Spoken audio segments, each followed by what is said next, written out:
नाबालिग स्टूडेंट को लेकर भागा टीचर, पुलिस ने किया गिरफ्तार। पूर्वी दिल्ली के प्रीत बिहार इलाके की घटना है। पूर्वी दिल्ली के प्रीत बिहार में एक ट्यूशन टीचर हरिओम ने अपनी 17 वर्षीय स्टूडेंट को लेकर फरार हो गया। चौंकाने वाली बात यह है कि घटना को करीब 25 से 26 दिन हो गए हैं। आरोपी लगातार अपनी पत्नी को स्टूडेंट के साथ की कई फोटो भी भेज रहा है, लगातार फोन भी कर रहा है। मामला पूर्वी दिल्ली के प्रीत बिहार इलाके का है। टीचर की पत्नी ने पुलिस को लिखित शिकायत देकर पति और सास के खिलाफ कार्रवाई करने की मांग की है। वहीं स्टूडेंट के परिजनों के बयान पर आरोपी के खिलाफ पहले ही अपहरण का केस दर्ज किया जा चुका है। टीचर की पत्नी ने बताया कि वह परिवार सहित पूर्वी दिल्ली के लक्ष्मी नगर इलाके में रहती है। उसकी शादी को 10 साल हो गए हैं। दोनों की 8 साल की बेटी और 5 साल का बेटा है। आरोप है कि उनका पति बीती 24 अगस्त को इंटरव्यू पर जाने की बात कहकर घर से निकला था, मगर शाम तक नहीं लौटा। इस बीच पति के पास ट्यूशन पढ़ने आने वाली एक 17 वर्षीय लड़की के पिता उनके घर आए। उन्होंने महिला को बताया कि उनका पति उनकी बेटी को लेकर भाग गया है। इस मामले में पुलिस ने तभी केस दर्ज कर लिया था, जबकि 25 अगस्त को पति ने पत्नी को एक नोट व्हाट्सएप किया जिसमें लिखा था कि वह पिछले दिनों स्टूडेंट के कारण ही परेशान था, क्योंकि परिवार दोनों के रिश्ते को स्वीकार नहीं करेगा। इस कारण वो उसे लेकर बाहर जा रहा है और जल्द लौट आएगा। पत्नी का आरोप है कि इसके बाद से पति लगातार उसे व्हाट्सएप पर स्टूडेंट के साथ फोटो भेज रहा है। फोटो देखकर लग रहा है कि दोनों ने शादी भी कर ली है। महिला ने इस मामले में अपनी सास की मिलीभगत भी बताई है। महिला ने कहा कि मेरे पति को सख्त से सख्त सजा मिलनी चाहिए, क्योंकि उसने एक जिंदगी नहीं 2 जिंदगियां बर्बाद की है।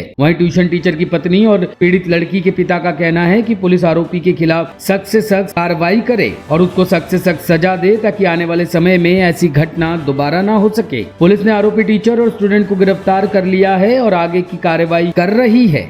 सुमन देवी।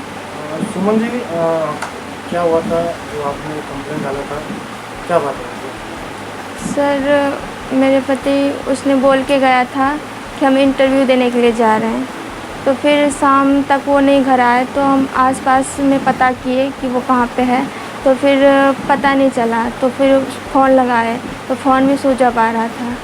तो फिर कुछ देर बाद उसके लड़की के घर वाले आए मेरे घर पे। तो उसने बोला तुम्हारे पति जो है मेरी लड़की को लेके भाग गए। जब भी पता चला कि वो किसी लड़की को लेके भाग गए। हाँ जी सर। तो आपको कोई फ़ोन आया आपके पति का, क्या कुछ बताया था आपको? नहीं सर, कुछ नहीं बताया मुझे। फिर इधर कल परसों फ़ोन आया था तो हम उठाए नहीं उनका फ़ोन। हाँ जी। तो घर भी एग्रीमेंट में लिया हुआ था।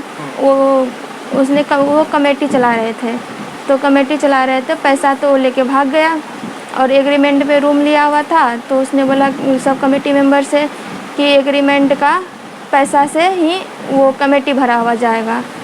तो ऐसे ही कागज़ बना के लाया था मेरे घर पे, तो हम कागज़ को फाड़ दिए कि एग्रीमेंट का कागज़ वो उसमें कैसे भरा हुआ जाएगा। हम लोग कहाँ जाएंगे? 2 बच्चे हैं मेरे पास। एक तो मेरा ज़िंदगी बर्बाद कर दिया। हम बच्चे को लेके कहाँ, कुछ खर्चा पानी भी नहीं दिया, ऐसे अचानक चले गया वो। तो फिलहाल क्या अभी वो पकड़े गए हैं? हाँ जी, वो आज पकड़े गए। तो पुलिस क्या कह रही है, कुछ कह रही है आपको? नहीं, पुलिस आए थे तो उसने बोला कि आपका पति जब मिसिंग हुआ था मिसिंग कंप्लेंट क्यों नहीं लिखवाई।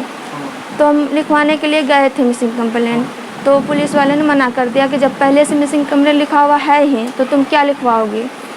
तो फिर हम आ गए। फिर जब नहीं कोई कार्रवाई हो रहा था तो फिर महिला आयोग के पास गए हम।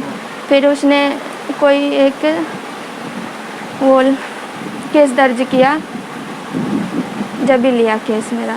बात ये था सर जी, जो 4 साल से ट्यूशन पढ़ रहा था, कहीं रास्ता पेरा मास्टर मिलता था तो नमस्ते अंकल, हम भी कहता था मास्टर साहब नमस्ते, ठीक है, इतना बोल करके चले जाता था। महीने महीने उसको हम फीस देता था। एक बार हमको हरकत के ना बताया जो तुम्हारा बच्चे ये हरकत कर रहा, तो इसके लिए जो आप लोग को नज़र में जो सजाई हो, ऐसा आदमी को तो कितने बच्चे को बेकार किया होगा, वो तो आप लोग को अपने दिमाग में आ जाता होगा। लेकिन ऐसा आदमी को ऐसा सजाई हो जो कभी ज़िंदगी में नाम ना ले इस चीज़ का। टॉप स्टोरी ब्यूरो के लिए दिल्ली से रवि डालमिया की रिपोर्ट।